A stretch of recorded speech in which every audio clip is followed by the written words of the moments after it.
Hello everybody and welcome to a new series that I'm doing, and that will be computer science theory.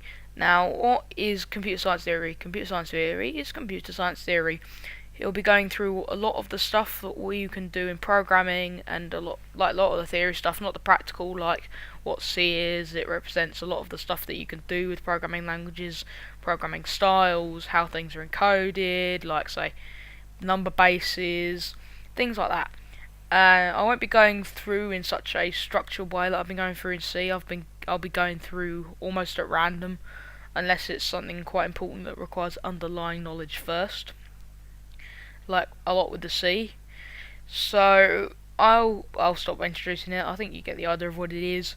And this first episode here will be number bases. Now, what are number bases? Number bases are a way of representing numbers in various Arabic and Latin numerals. Now, the one we use right now, generally in normal speaking, is base 10. So we go 1, 0, 1, 2, 3, 4, 5, 6, 7, 8, 9, and then we change to 10 or 1, 0. Now, this is different for a lot of bases, especially ones we use in computers, because of the way that instructions and numbers are encoded at a base level. So, as you generally should know, everything on a computer rather is encoded in binary, which means that there are zeros and ones, and that isn't very easily converted into decimal or base 10 as we generally use. So in a lot of cases with things like say memory addresses and interrupt vectors, I guess we generally use hexadecimal over decimal because it's more computer applicable and it's more relatable. So let's get started. So base 16 is hexadecimal, and what that essentially means is you can go from 0 to 15, which means obviously 16 numerals. And that, as I should remind, numbers are cardinal, they're not as ordinal in programming as they are in real life. So you can choose one at random, but you start with 0 when you're counting up, rather than starting at 1 like you would if you were just talking. So enough of me talking, time to show you some stuff. So when I click on the text editor, hexadecimal.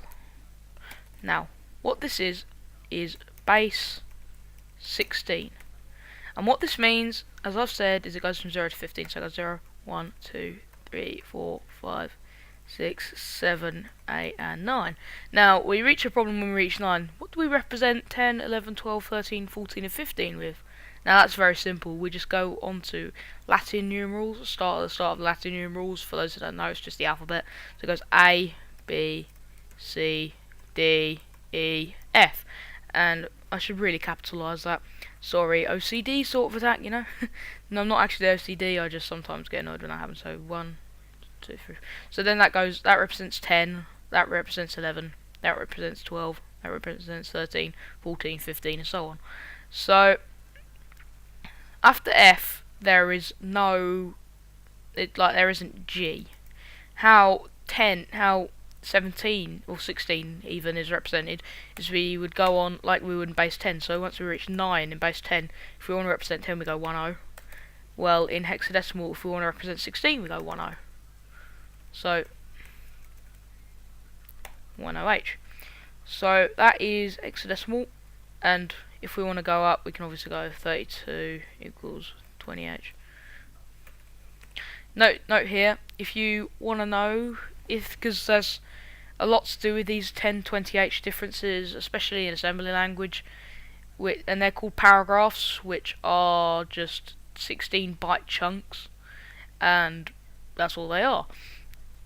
So there's like 10, 20, 30, 40, etc, etc, going up in 16 times table.